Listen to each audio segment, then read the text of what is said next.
real quick, had a leak check with the H-10 Pro Bacharach. Okay, so real quick, so you're gonna turn it on and hit it on. You're gonna go to medium-sized leak. Now turn that over to manual. Okay, now you're gonna have to wait like 5 minutes or so for it to warm up this diode, whatever.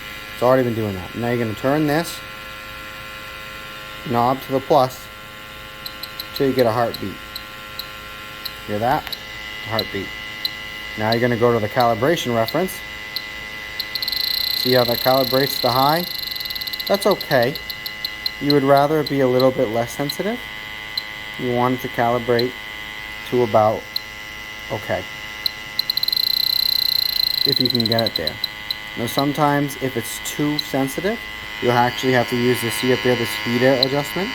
If you take a small, like, micro screwdriver, put it in there, like you could use on a T-stat or something. Okay, you can turn that to the negative, to the positive. You can adjust the sensitivity. Now I'm okay with this right now. It's okay that it's a little high because you can always just tune it. Yeah, there we go. That's good to go. Okay, so now that's okay, I now know that this can pick up a leak. Now technically, if you go into the manual, large, medium, and small are for different kinds of refrigerants, as well as leak sizes. I always just stick with medium because it always finds any leak that's significant. Small, you might pick up a lot of nonsense, but medium, pretty good to go. So this is just a standard, generalized way of doing it. Now, if you're on a self-contained, I would switch it to small or something like that, okay? Small obviously has its uses. Now, if you're complete blowout scenario, you're gonna have to put it to large in order to pinpoint it. But right now watch. I get over near this leak, and it goes wild. Okay, so now what do I do? Is I'm gonna adjust this down, right? No more heartbeat. But when I go over here, see that? It's not quite as sensitive. So now, let's see. Is it this port? It looks like it could be, but so I'm gonna move down to this ball valve. Nope, not over there. I'm gonna move to behind. All right, I'm gonna look around. Oh, get up there.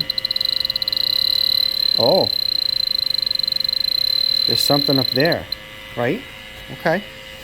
So now I'm gonna remove some of this insulation here. I'm just gonna peel it right down on that line. Okay. Let's see where this might be leaking from.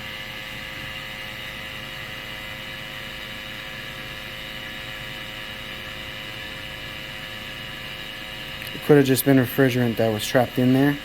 Sometimes that happens. Okay, so now what's going on is the removal of that has released the trapped refrigerant, which has now made it less sensitive, right? So now I have to come back over here, adjust the sensitivity again. We're gonna go back to the heartbeat. Okay, and now we're gonna look again. So I'm pretty sure that it's just this this cap that's leaking. So we're just gonna replace that cap and we're gonna see how it goes. So yeah, that's how you leak check with the Bacharach. So you just keep adjusting this knob in order to pinpoint something. For instance, I know that there's a leak over here, right? And it's gonna go wild probably. No, hold on. We'll just do this stuff so you can see it. Okay, so I'm gonna come over here. You see, right? And so you just keep going and you keep adjusting this as you go, right? To kind of find and pinpoint those leaks. And so you just fine tune this.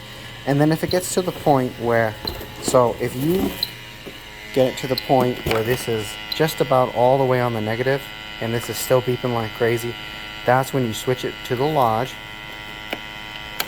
and then you're going to turn this back to a heartbeat. Okay, now this will not calibrate correctly if I remember right.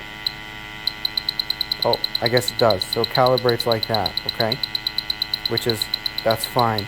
But this might not even pick up the leak that we just had because it's so unsensitive. So we'll just see how that works. See? Just a heartbeat. But hardly, it picks it up a touch. But you see how before it was so much easier to go, there's a leak there, and now it's like, maybe, right? Maybe.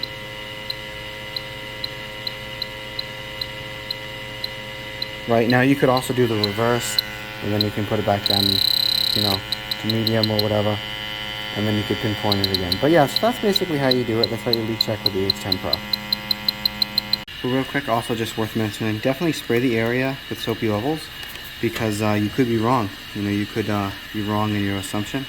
So you got this soapy bubbles here, this big blue, soapy bubbles, and you want to see where it's leaking out of. You want to figure that out.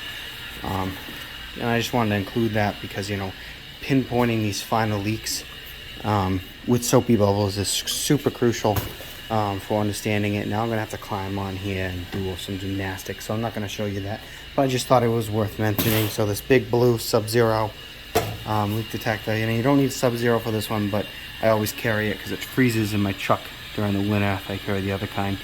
And it's just also worth mentioning, you saw how there was a manual and an automatic mode on that Bacharach.